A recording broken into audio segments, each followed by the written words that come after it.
The Galactic Council chamber had never hosted such a gathering in its 12,000-year history. Representatives from every known sapient species crowded the vast amphitheater, their various forms of communication creating a cacophony that the universal translators struggled to process. Ambassador Krell Knox of the Andromedans adjusted his sensory apparatus nervously, while High Chancellor Yithara of the Centauri Federation repeatedly checked her chronometer. Everyone was waiting for the same thing, the first official documentation of humanity's entry into galactic civilization. What they received instead was a transmission that would redefine their understanding of warfare, engineering, and the very nature of stellar construction. The holographic display activated, showing what appeared to be empty space near the outer rim of the Orion spiral. Stars dotted the void in familiar patterns until something impossible began to eclipse them. Not a planet, the curvature was wrong. Not a space station, no artificial structure could be that massive.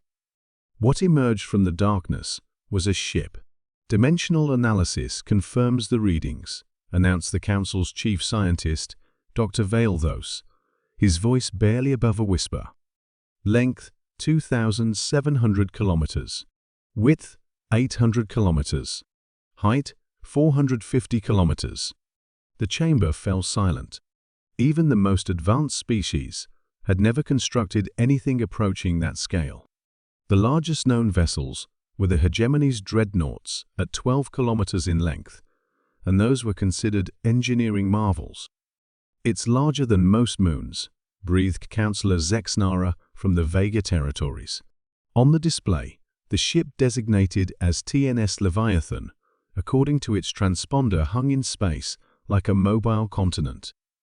Its hull wasn't the gleaming metal typical of spacefaring vessels, but appeared to be constructed from what looked suspiciously like terrestrial materials, stone, steel, and what scanners identified as various organic compounds. "Are we certain this is a ship?" asked Ambassador Thelmar from the Rigel systems. "It appears to be a city." "Multiple cities," corrected Dr. Valdos, studying the detailed scans. "I'm reading 17 distinct urban centers across the vessel's surface, complete with atmospheric retention fields, agricultural zones, and what appear to be manufacturing districts. There are forests, lakes, and—" "Is that a mountain range?" The answer came in the form of a transmission from the vessel itself. The image that appeared was that of a human, the first most council members had ever seen. She appeared remarkably ordinary, average height, brown hair, wearing what looked like a simple military uniform. The contrast between her unassuming appearance and the impossible vessel she commanded was jarring. "Greetings, Galactic Council," she said, her voice carrying the confidence of someone accustomed to command. "I am Admiral Elena Vasquez of the Terran Naval Service, commanding officer of the Titan-class warship Leviathan. We come in peace, seeking diplomatic relations with the galactic community." Councillor Prime Keldar, the eldest member of the Assembly, managed to find his voice first. "Admiral Vasquez, we welcome humanity to the galactic stage. Might we inquire about the nature of your vessel? Our scans suggest it's approximately the size of a small moon." Admiral Vasquez smiled, an expression that somehow managed to be both reassuring and terrifying given the context. "The Leviathan is our newest Titan-class vessel. She houses a population of approximately 12 million crew members and their families. We built her using our homeworld's most abundant resource." "Which is?" Dr. Valdos asked, though part of him dreaded the answer. "Ourselves," Vasquez replied simply. "Humans. We don't really distinguish between civilian and military populations the way you might. Everyone aboard is both crew and citizen.